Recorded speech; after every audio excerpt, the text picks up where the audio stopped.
Infelizmente, o fato do brasileiro não ter essa cultura de investimento, de não conseguir ter uma previsibilidade do que vai ser o longo prazo, é extremamente prejudicial. Cada 1 ano, 2 anos, ele muda de ideia. Não tem ninguém que consiga uma boa rentabilidade com isso. Você precisa escolher o seu caminho e seguir. Para Luiz e Barsi, faz sentido olhar para a renda fixa nesse momento? A renda fixa nesse momento ela é extremamente sedutora. E não sem motivo, de fato, a gente tem hoje várias oportunidades na renda fixa. Isso é inegável. Principalmente para fundos, em que hoje é muito fácil o discurso de captação e muito mais fácil de você alocar na renda fixa do que você alocar na renda variável, que você está sujeito aos fluxos e você tem que explicar para o seu cotista por que a cota, né, do seu fundo está oscilando tanto. Então, eu acho que, primeiro, né, para os institucionais, isso aqui é o mar de ganhar dinheiro. E segundo, a gente tem um histórico, há não muito tempo atrás, de juros nesse mesmo patamar. O que as pessoas às vezes não se atentam é que, se o juros está nesse patamar, tem um motivo por causa disso. Primeiro, a inflação. E segundo, quando a gente olha, obviamente, os juros futuros, o mercado também precifica o risco do país, né? O risco sistêmico, enfim, que a gente está sujeito no momento. Então, temos taxas de juros interessantíssimas hoje, mas obviamente existe a contraparte, né? E o que via de regra acontece? E aqui é sempre aquele paradigma. Ao mesmo tempo em que você tem várias boas oportunidades na renda fixa, são consideradas produtos seguros, e a pessoa tem, já no momento em que ela contrata o produto, a estimativa de quanto ela vai ganhar, é muito difícil de você bater nessa narrativa. Por outro lado, se você abdica dessa segurança e continua comprando boas empresas a bons preços, que paguem bons dividendos, ninguém me contou, eu vivo isso hoje na minha carteira. Então, nessa mesma época, uma época muito parecida, vamos por lá atrás, né, com Dilma, a gente sofreu mais ou menos a mesma coisa. Os ativos lá embaixo, né, mas numa situação um pouco diferente, porque as empresas não estavam tão capitalizadas, a gente estava saindo de uma recessão, mas continuamos comprando. E qual foi o resultado disso? Colhemos hoje, em boa parte da nossa carteira, um dividend yield on cost superior, eu diria, a 30%, 40%, que é muito superior ao que a gente vê hoje na renda fixa. Mas, de novo, você precisa abdicar de alguns anos, não sabemos quanto tempo, meses, dessa segurança para, obviamente, colher algo que não é garantido lá na frente. Então, são poucas as pessoas que atendem, né, que possuem as características necessárias para correr esse tipo de risco, porque é um tipo de risco. Obviamente, a contrapartida disso é que você tem potenciais de ganhos, de multiplicação de capital e de ganhos de dividendos, enfim, muito maiores. Mas não é todo mundo que está disposto a correr esse risco. Então, o que a gente vê agora é um mar de gente saindo da renda variável e vendendo as suas ações a qualquer preço, no prejuízo, inclusive. Ontem mesmo um amigo meu falou isso. Eu vou vender todos os meus fundos imobiliários e vou para renda fixa. Eu Exatamente. falei, calma, respira.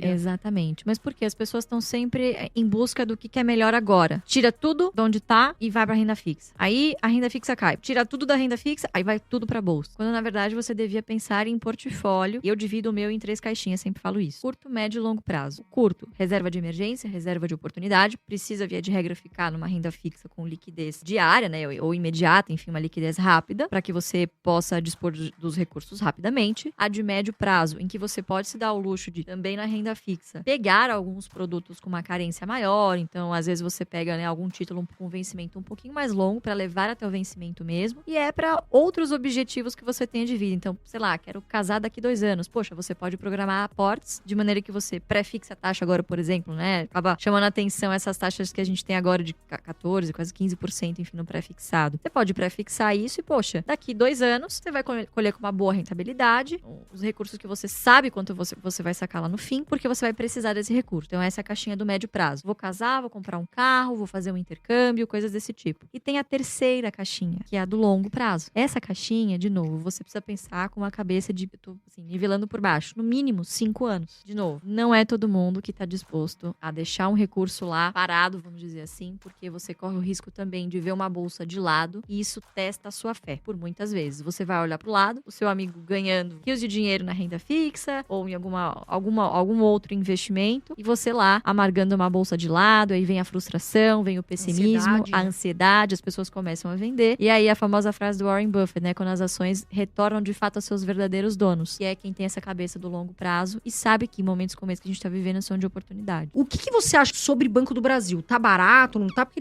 ele tá barato, né? Isso é fato. Agora, perante o valor patrimonial. Agora, vale a pena, na sua opinião, investir no Banco do Brasil agora? Olha, eu tô aguardando um pouquinho também, de novo, uma questão de preço. né? A gente, quando vai ficando cada vez mais velhaco de mercado, cada vez mais quilometragem rodada, você vai ficando mais chato, mais exigente, e você vai caindo em alguns vícios, que inclusive pode ser um vício perigoso até para quem tá iniciando, que é você ficar ancorado em determinados preços, né? Então, a gente fala muito de preço teto lá no AGF, e a nossa preocupação é, de novo, não é pegar o fundo. Muitas vezes a gente pega a faca caindo, porque a nossa preocupação é o teto, é o máximo que eu posso pagar por uma posição. Por quê? Eu penso sempre em margem de segurança. Do preço teto para baixo, se cair, poxa, para mim é bom, porque eu compro mais ações, maior quantidade de ações, mais dividendos no futuro. Consequentemente, se eu tô comprando barato, maior o meu upside lá na frente, se eu tiver paciência e disciplina. Mas, de novo, tudo uma questão de preço e o quanto você está confortável com a sua margem de segurança. O preço teto de Banco do Brasil hoje é alto, justamente por essa mudança de payout, né? Hoje o banco tá de igual para igual com outros players privados e consegue hoje pagar um dividendo generoso com 40% de payout, podendo aumentar no ano que vem. Então, isso é um fato. Eu acho que o banco mudou de patamar. Esses últimos 5 anos foi feito um excelente trabalho, não só de gestão, mas também de governança. Então, hoje, os principais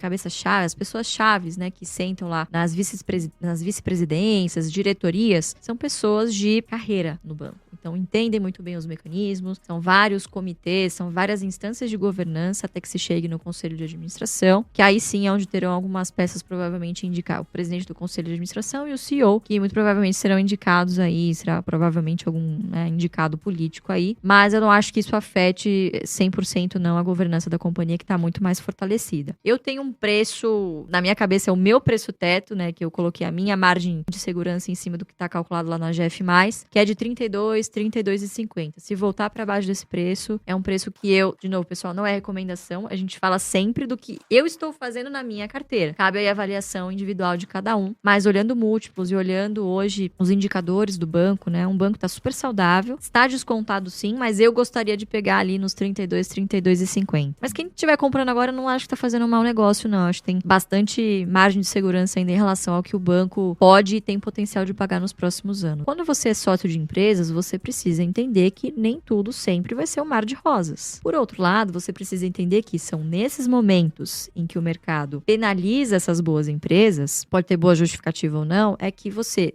sendo sócio, você aproveita para comprar um pouquinho mais, porque o seu horizonte em que você espera receber uma rentabilidade, ele é maior do que o próximo trimestre ou o trimestre seguinte. Ele é de longo prazo. Então, acho que tudo que eu vou falar aqui é muito repetitivo, mas é porque a verdade é uma só. Se você quer ser um investidor que ganhe com dividendos, o nome do jogo é quantidade de ações. Quando você interioriza isso e você entende que quanto mais ações você tiver, mais dividendos você recebe, maior o seu upside no futuro, você começa a pensar o contrário. Você torce para que o mercado penalize as suas ações. Isso vai ter um preço no curto prazo, obviamente, no seu patrimônio que vai oscilar, mas mirando